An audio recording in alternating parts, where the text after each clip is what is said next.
Ros, this has been quite the drama, hasn't it? Does this succession drama then, for Rupert Murdoch, does it put this issue to bed once and for all?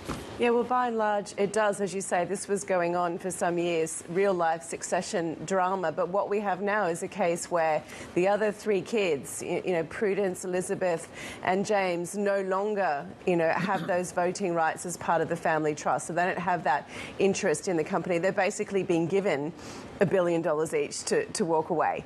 And the concern had been, because they each had that voting right, that the three of them might band together to move against Lachlan at some point. And Rupert Murdoch obviously concerned they would take his empire in a different direction, perhaps move away from some of the conservative, elements of things like Fox News and so on, and there would be a collective push there. That's off the table. Lachlan is obviously now free to run the company, possibly for decades to come. You can't imagine there's going to be cosy family dinners necessarily going on after all we've seen playing out in the courts. You don't know what the family dynamics are, but in terms of the business itself, this is now put to bed. And to your point, this is a re-empowered Lachlan then, with this sole control, effectively, of this empire, this business empire. What are we watching? What do we expect him to do with all that power that he now has?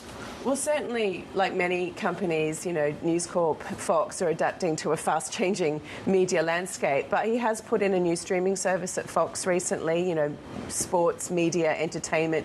Fox One, over at the Wall Street Journal, he's moving to boost digital subscribers in the real estate business in Australia, digital advertising. You can see very much adjusting to a digital landscape across all the parts of the company. But it is a big, sprawling company. There are lots of other smaller parts to it. So does he take a look at some of that and say, do we need to shrink any of that down to really focus here on driving, a much more modern media outfit in a digital landscape? We can't really think about these media assets owned by Murdoch and the Murdoch empire without thinking about the political impacts as well. How is it likely? What are the potential political ramifications of this power?